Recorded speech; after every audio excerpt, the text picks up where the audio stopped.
Hi y'all, Kraken Latte here. It's that time again where I bring you my tips, facts, or experience that you may or may not find helpful.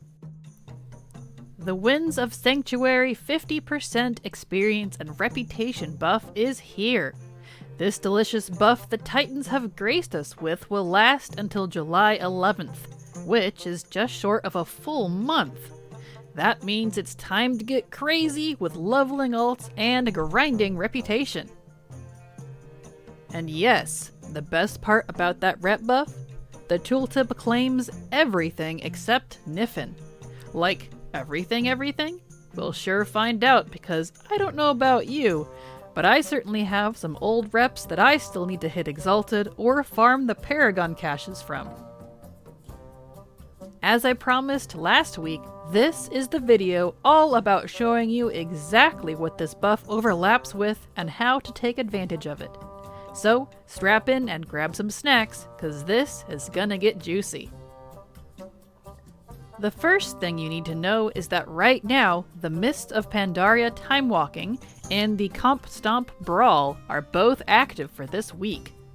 Since this 50% buff did not start with the weekly reset, you need to look at these first to see if you want them before they're gone. There are 4 major reasons why both of these things are important to take advantage of during this buff. The first reason is that Mist of Pandaria's dungeons, in my opinion, are the best ones to do for leveling because, for the most part, they are the easiest and fastest set of dungeons out of all the expansions. That means that you can get through a lot more of them in less time, and theoretically, level faster. You can queue for these starting at level 60 in the usual dungeon finder spot, and continue to do so up to level 70 for leveling. If for some reason you do not see the option to do Mist of Pandaria Time Walking dungeons and you are level 60, it means your item level is not high enough. A full set of upgraded heirlooms will correct this, however, as the requirement is not very high. You'll only run into this issue if you do not have your heirlooms upgraded, or your gear is from past expansions and super low. So, if you refuse to buy heirlooms for some reason, you can either level to 61 some other way, or craft some crafted gear to correct this. The second reason that you need to look at Mist of Pandaria Time Walking is because, while any Time Walking week is active, you will get a 50% reputation buff from the quests and combat for that expansion. So, coupled with the Winds of Sanctuary buff, that's a whopping 100% rep increase with any Mist of Pandaria faction. That means now is the time to crack out any rep farming you still need from Mist of Pandaria. That weekly buff does not include buying the reputation commendations from the Time Walking vendor though, since it is only for quests and combat. But it is worth pointing out that you can buy nearly every reputation for this expansion with time warped badges, and those will likely be affected by at least the 50% buff from the Winds of Sanctuary. So it's your call on how to deal with the reputation there. The third reason to check out Time Walking is because any Time Walking vendor also sells heirloom upgrades. Remember I just mentioned those? For time warped badges instead of gold. They even recently added the Dragonflight rank of heirloom upgrades, so this can be a great alternative if you don't want to spend the gold to upgrade your heirlooms. Perfect! However, it is important to note that if you are not level 70, you cannot buy the Dragonflight rank, which means you can't use alts who you do not have or want at level 70 to buy those. This is really a silly restriction in my opinion, since obviously you want the heirlooms for your alts, and likely already have a level 70 somewhere if you're even buying them. But you can't see that rank on the vendor, then check your level. That would be why. Regardless, it's there and it's an option. The fourth reason to take a look at what's up this week is to see if you need to do Comp Stomp, which is arguably my favorite PvP event because it's not real PvP, since you go up against NPCs. Comp Stomp is a battleground brawl that takes place in Arathi Basin, which means even though you are pitted against AI units instead of players, you will get reputation for winning with the League of Arathor for Alliance or the Defilers for Horde. Those are some of the few PvP-only reputations that we have in the game, and if you get all of them to Exalted, you will get an achievement and a title, which is pretty cool. If you dislike PvP like I do, Comp Stomp is a great way to farm some of that out, and will even be better with the 50% reputation buff. Plus, it's also a great way to farm Marks of Honor and Honor Points if you need those too. After the week of Mists of Pandaria time walking and Comp Stomp is over, halfway through the following week starts the Midsummer Fire Festival holiday, which goes all the way until July 5th.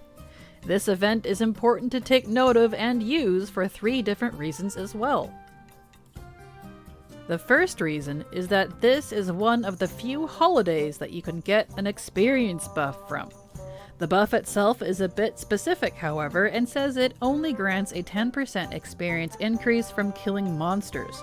So this does not affect quests or treasures, or herbs and ore nodes, dungeon completion, etc., just the XP from killing stuff. It doesn't seem to grant a reputation buff either, unless I'm missing something. But that's okay, because if you have rested experience and a full set of heirlooms like I suggested in my preparation video from last week, then that is what will be buffed, since that affects all mob and rare XP. And if you're not sure what I'm talking about and you plan to get some leveling in, you should pause now and go check out my 15 steps for leveling preparation video that I did last week. You cannot take advantage of all 15 steps right now, but a lot of that is still quite important if you want to get in as much leveling as possible. Link for that is in the description. The second major reason the Midsummer Fire Festival is important is because of the major way you collect the Burning Blossoms currency. You do this by flying all over the different expansion zones and just turning in a quest or two to start or put out the fire. Doing so will give you experience too. Yes, XP. Super easy, super lazy, XP. If you need a visual and a further explanation on how those fires and quests work to get experience, I have a video from last year that covers exactly that topic. Link for that is in the description as well in case you'd like to give the Midsummer Fire Festival a look. And the third reason, speaking of rested experience, is that this is one of the holidays you can buy the heirloom upgrades from with holiday currency instead of gold. Last year it did have all the upgrades through Shadowlands, so I'm assuming it will now include the new Dragonflight rank too. And if you intend on using the fire quest to get some easy levels, then you can just use that currency on buying heirloom upgrades or any other items that you don't have yet. That is assuming you level to 70.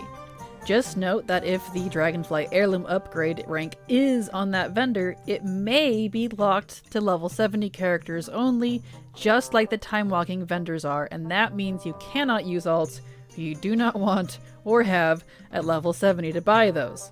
Again, I think this is silly, but it is what it is, and something to keep in mind. I can't say for sure on this until it's live, but we'll find out here pretty soon.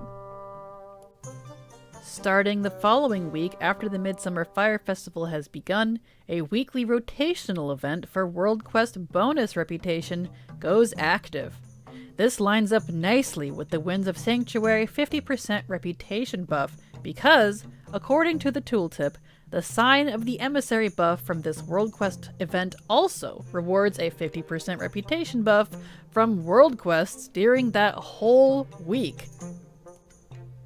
And, unless it's been changed, I recall using this for old World Quests in the past, so it should cover all reputation from all World Quests in each zone of the Legion, Battle for Azeroth, and Dragonflight expansions. If you're needing any Paragon caches from say Legion or BFA, and want to hardcore mode the World Quests every day to do it, now is the time to do so. You could even use it for some catch-up in Dragonflight if you like.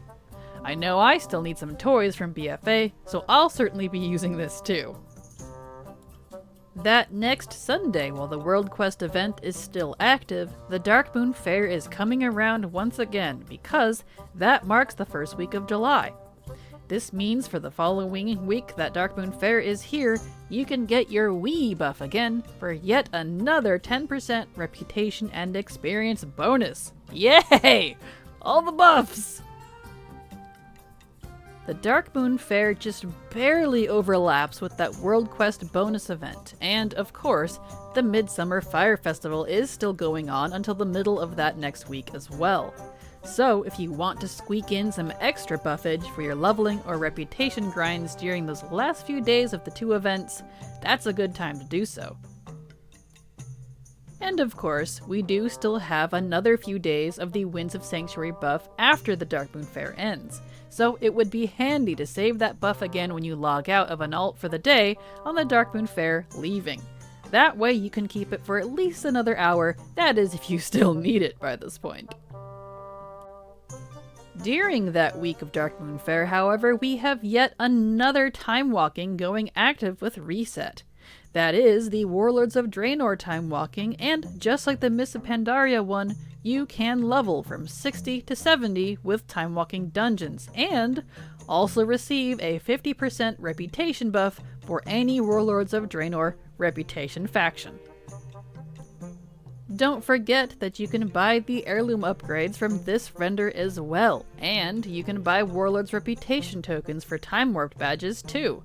Just like the Pandaria one, you can buy pretty much all of the reps from this expansion from that vendor. I do actually have a video covering exactly what reputations you can just buy from each of the time walking vendors, which I highly recommend doing if you really don't like some of them. So that link is for you in the description as well. And that brings us to the end of the leveling and reputation spree on the calendar. There might be a few other small things going on that I missed, so if you know of anything we should take advantage of while the rep and XP buff is here, let us know in the comments below. And please do go check out the videos I've linked for you in the description and any commented pin. Those are all there to help you get the most out of this epic buff. For example, something I talk about in the preparation video from last week, and will link again here, is that I have leveling guides you can use if you want to level from 1 to 70. I have a 60 to 70 Dragonflight one that will just soar with these buffs.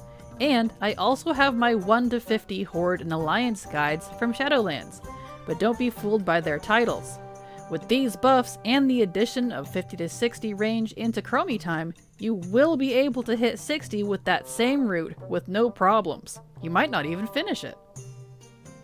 Did you know I stream on Twitch now? I do everything from transmog to leveling to gold making, and I'm live 5 days a week to chat with, so come hang out. And there we have it. If you think I've missed information or you want to request I do a specific guide, let me know in the comments below. Even if I don't answer you, I just might add your idea to my list. As always, thank you so much for watching, and remember, it's never too latte.